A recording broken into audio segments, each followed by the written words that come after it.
শ্রী শ্রী রামকৃষ্ণ কথামৃত।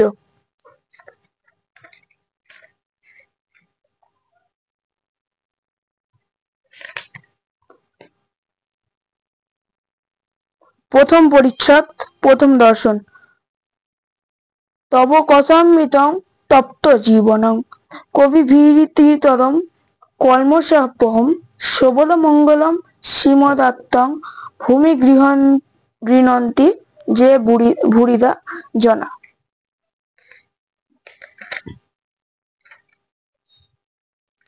গঙ্গা তীরে দক্ষিণেশ্বরে কালীবাড়ি, মা কালীর মন্দির। বসন্তকাল, ইংরেজি 1882 খ্রিস্টাব্দের মার্চ মাস।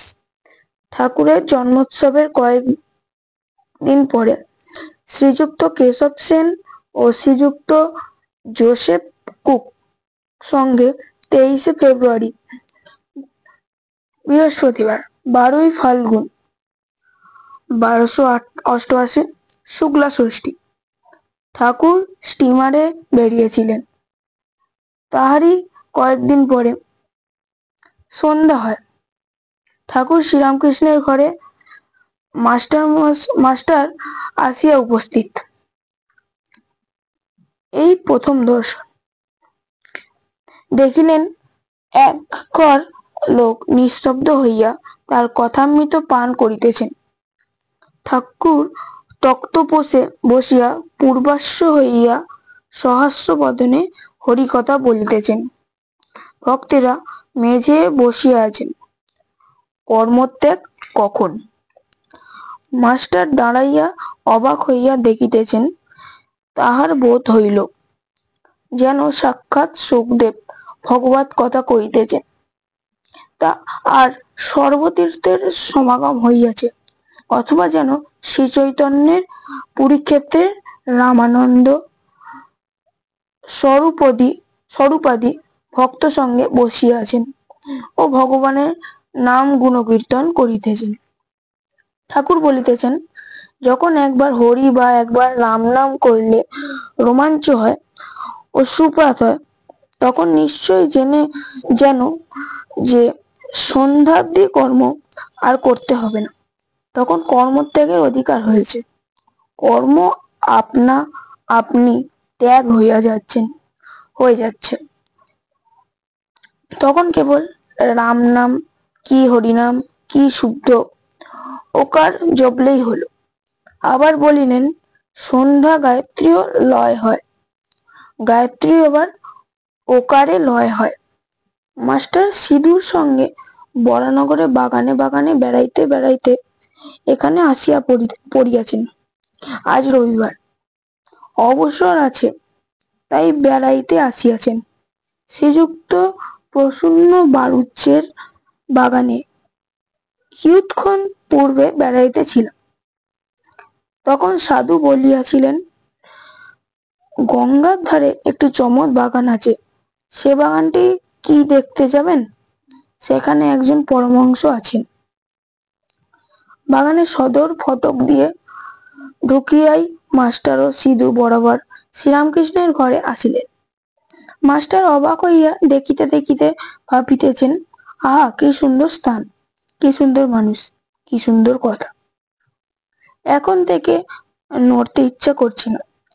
কিয়ৎক্ষণ পরে মনে মনে বলিতে লাগিলেন, একবার দেখি কোথায় এসেছি, তারপর এখানে এসে বসব। সিধুর সঙ্গে ঘরে বাইরে আসিতে না আসিতে আরতির মধুর শব্দ হইতে লাগিল।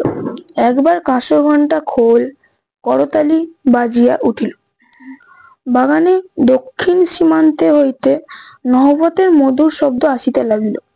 সেই শব্দ ভাগীরথী বক্ষে যেন ভ্রমণ করিতে করিতে অতি দূরে গিয়া কোথায় মিশিয়া যাইতে লাগিল। মন্দ মন্দ কুসুম গন্ধবায়ী বসন্তি নীল সবে জ্যোৎস্না উঠিতেছে। ঠাকুরদের আরতির যেন চতুর্দিকে আয়োজন হইতেছে। মাস্টার দ্বাদশ শিব মন্দিরে, শ্রী শ্রী রাধাকান্তের মন্দিরে ও শ্রী শ্রী ভবতারিণীর মন্দিরে আরতি দর্শন করিয়া পরম প্রীতি লাভ করিলেন।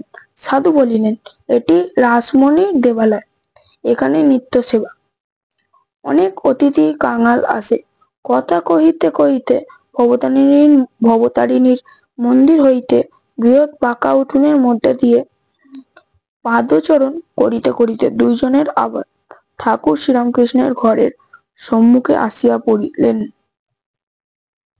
এবার দেখিলেন ঘরের দ্বার দেয়া,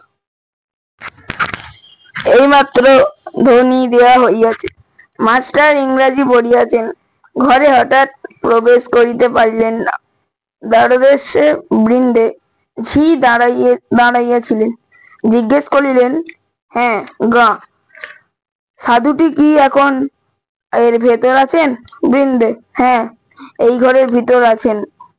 মাস্টার, ইনি এখানে কতদিন আছেন? বৃন্দে, তো অনেকদিন আছেন। মাস্টার, আচ্ছা, ইনি কি খুব বই পড়েন? বৃন্দে, আর বাবা বইটই সব ওর মুখে। মাস্টার সবে পড়াশোনা করে এসেছেন, ঠাকুর শ্রীরামকৃষ্ণ বই পড়েন না শুনে আরো অবাক হলেন। মাস্টার, আচ্ছা, ইনি বুঝি এখন সন্ধ্যা করবেন? আমরা কি করব? এ ঘরের ভিতর যেতে পারি? তুমি একবার খবর দেবে। বৃন্দে, তোমরা যাও না বাবা, গিয়ে ঘরে বসো। তখন তাহারা ঘরে প্রবেশ করিয়া দেখেন ঘরে আর অন্য কেউ নাই। ঠাকুর শ্রীরামকৃষ্ণ ঘরে একাকী তক্তপোষের উপর বসিয়া আছেন। ঘরে ধূনা দেওয়া হইয়াছে ও সমস্ত দরজা বন্ধ। মাস্টার প্রবেশ করিয়া বদ্ধাঞ্জলি হইয়া প্রণাম করিলেন। ঠাকুর শ্রীরামকৃষ্ণ বসিতে অনুজ্ঞা করিলেন। তিনি শুধু মেঝিতে বসলেন। ঠাকুর জিজ্ঞাসা করলেন, কোথায় থাকো, কি করো, বড়নগরে কি করতে এসেছো ইত্যাদি। মাস্টার সমস্ত পরিচয় দিলেন, কিন্তু দেখিতে লাগিলেন যে ঠাকুর মাঝে মাঝে যেন অন্যমনস্ক হইতেছে। তবে পরে শুনিলেন এরই নাম ভাব। যেমন কেউ ছিপ হাতে মরিয়া মাছ ধরিতে বসিয়াছে। মাছ আসিয়া টোপ খাইতে থাকিলে ফাতনা যখন নড়ে, সে ব্যক্তি যেমন সস্ব্যক্ত হইয়া ছিপ হাতে করিয়া ফাতনার দিকে একদৃষ্টে তাকিয়া একমনে চাহিয়া থাকে, কাহারও সহিত কথা কাহারও সহিত কথা কয় না, এ ঠিক সেইরূপ ভাব। পরে শুনিলেন, দেখিলেন ঠাকুরের সন্ধ্যার পর এইরূপ ভাবান্তর হয়। কখন কখন তিনি একেবারে বাহুশূন্য হন। মাস্টার, আপনি এখন সন্ধ্যা করবেন? তবে এখন আমরা আসি। শ্রীরামকৃষ্ণ ভাববস্তু, না সন্ধ্যা তা এমন কিছু নয়। আর কিছু কথাবার্তার পর মাস্টার প্রণাম করিয়া বিদায় গ্রহণ করিলেন। ঠাকুর বলিলেন, আবার এসো। মাস্টার ফিরিবার সময় ভাবিতে লাগিলেন, এ সৌম্য কোথায়? যাহার কাছে ফিরিয়া যাইতে ইচ্ছা করিতেছে, বই না পড়িলে কি মানুষ মহৎ হয়? কি আশ্চর্য, আবার আসিতে ইচ্ছা হইতেছে। ইনিও বলিয়াছেন, আবার এসো, কাল কি পরশু সকালে আসিবে।